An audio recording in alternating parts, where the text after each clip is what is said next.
वैसे तो हिंदुस्तान को आज़ाद कराने में हिंदू, मुस्लिम, सिख सभी थे, जिनको कभी नहीं भुलाया जा सकता। वैसे ही उलमाए देवबंद की कुर्बानी को भी नहीं भूला जा सकता।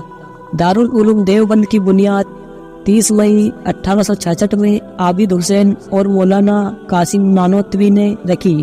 उस समय हिंदुस्तान के इतिहास में राजनीतिक माहौल सही नहीं था और अंग्रेजों के खिलाफ लड़ी गई पहली आज़ादी की लड़ाई की नाकामी के बाद अंग्रेजों ने आंदोलनकारियों को पूरी ताकत के साथ कुचल दिया और ज्यादातर आंदोलनकारी को शहीद कर दिया गया। देवबंद जैसी छोटी बस्ती में ही देवबंद उलमा समेत 44 लोगों पर फांसी दे दी गई, जिसमें एक 18 साल का नौजवान जिसका नाम जावेद था, जिसे देखते हुए अंग्रेजों ने माफी मांगने पर उसकी सजा माफ करने को कहा, लेकिन जावेद ने माफी नहीं मांगी और अंग्रेजों ने देवी कुंड के मैदान में जावेद को फांसी दे दी।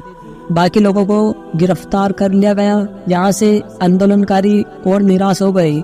चारों ओर खलबली मची हुई थी कि आखिर कैसे सभी मजहब को एक किया जाए और जो ब्रिटिश की जालिम और ताकतवर फौज से मुकाबला कर सके। यहाँ पर वतन प्रेमी की ही नहीं बल्कि जरूरत जाति और मजहब से ऊपर उठकर मुल्क के लिए कुर्बानी देने की थी। इन्हीं मकसद के लिए जिन्होंने अजीम आजादी के सेनानी और मजहबी और देशभक्ति पढ़ाई, उनमें थे दारुल उलूम देवबंद की कामयाबी को कभी नहीं भुलाया जा सकता।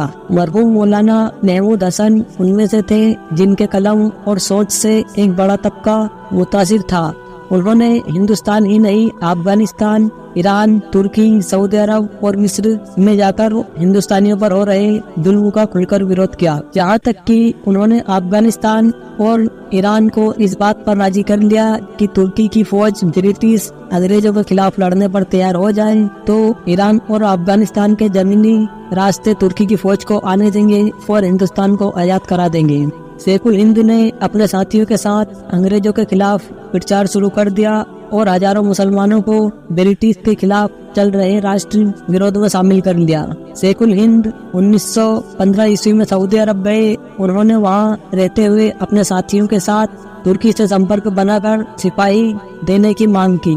सन 1916 ईस्वी में शेखुल हिंद हिजाज पहुंचे। उस वक्त हिजाज सऊदी अरब का नाम था। शेखुल हिंद ने तुर्की के जंग के वजीर से मुलाकात की और अपने अंग्रेजों के खिलाफ आंदोलन के बारे में बताया। वजीर ने जंग करने का एक खुफिया मंसूबा बनाया।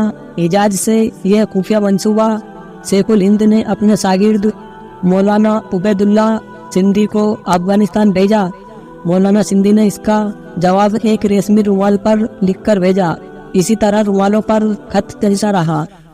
कुछ ही महीनों बाद अंग्रेजों ने शेखुल हिंद को मदीने में गिरफ्तार कर लिया।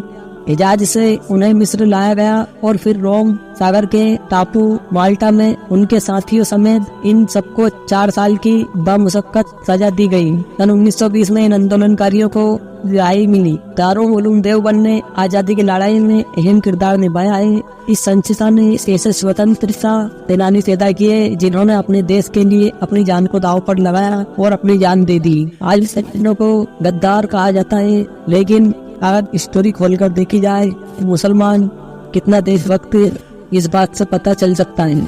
तो फिलहाल वीडियो को यही खत्म करते हैं।